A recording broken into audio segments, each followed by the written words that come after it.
Mamata Shankar ballot ট্রুপের সঙ্গে এ রাজ্যে ও রাজ্যে নাচের অনুষ্ঠান করেছেন তিনি। তেমনই এক নাচের অনুষ্ঠান করতে ঝাড়খণ্ডে গিয়েছিলেন রিমঝিম। আর সেখানেই ফাঁস করলেন চাঞ্চল্যকর এক তথ্য। গত 2 দশক ধরে বাংলা সিরিয়াল জগৎকে সমৃদ্ধ করেছেন রিমঝিম। একাধিক টেলিফিল্মে অভিনয় করেছেন তিনি। বর্তমানে তাকে দেখা যাচ্ছে নানা সিরিয়ালে। তবে অধিকাংশই তিনি ভ্যাম্পের চরিত্রে অভিনয় করেছেন, অর্থাৎ খলনায়িকার চরিত্রে।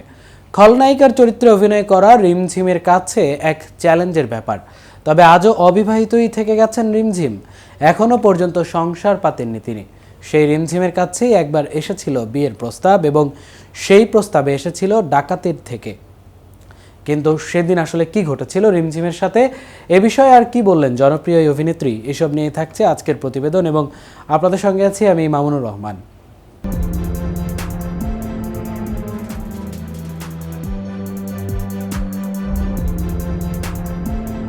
কেবল অভিনয় নয়, অভিনেত্রী রিমঝিম দুর্দান্ত ভালো নাচেন। অভিনেত্রী মমতা শঙ্করের ব্যালট ট্রুপে নিয়মিত নৃত্য পরিবেশন করতেন তিনি। মমতা শঙ্কর ব্যালট ট্রুপের সঙ্গে এ রাজ্যে ও রাজ্যে নাচের অনুষ্ঠান করেছেন তিনি। তেমনই এক নাচের অনুষ্ঠান করতে ঝাড়খণ্ডে গিয়েছিলেন এই অভিনেত্রী।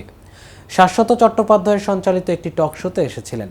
সেই টক শোতে তিনি জানিয়েছিলেন ডাকাতের থেকে বিয়ের প্রস্তাব পেয়েছেন। রিমঝিম বলেন, স্টেশনে দাঁড়িয়েছিলাম আমরা, সামনে দেখি বেশ কিছু সুদর্শন দেখতে ছেলে রয়েছে।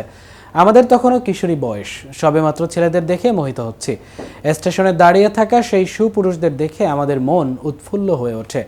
তারপর লোডশেডিং হয় স্টেশনে। আলো ফিরতেই দেখি ছেলেগুলো উধাও। আমরা যথারীতি ট্রেনের কামরায় উঠে পড়ি।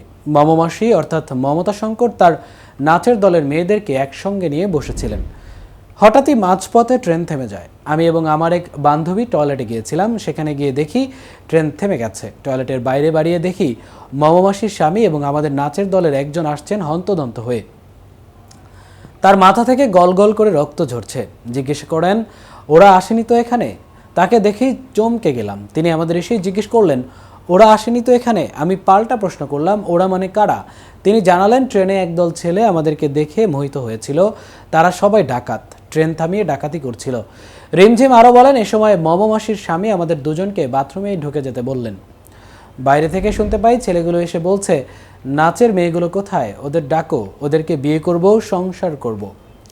উল্লেখ্য, রিমঝিম মিত্র হলেন একজন বাংলা টেলিভিশন এবং চলচ্চিত্রের অভিনেত্রী। 2010 সালে তিনি একটি বাংলা নাচের আপাতবাস্তব টেলিভিশন অনুষ্ঠানে অংশগ্রহণ করেছিলেন।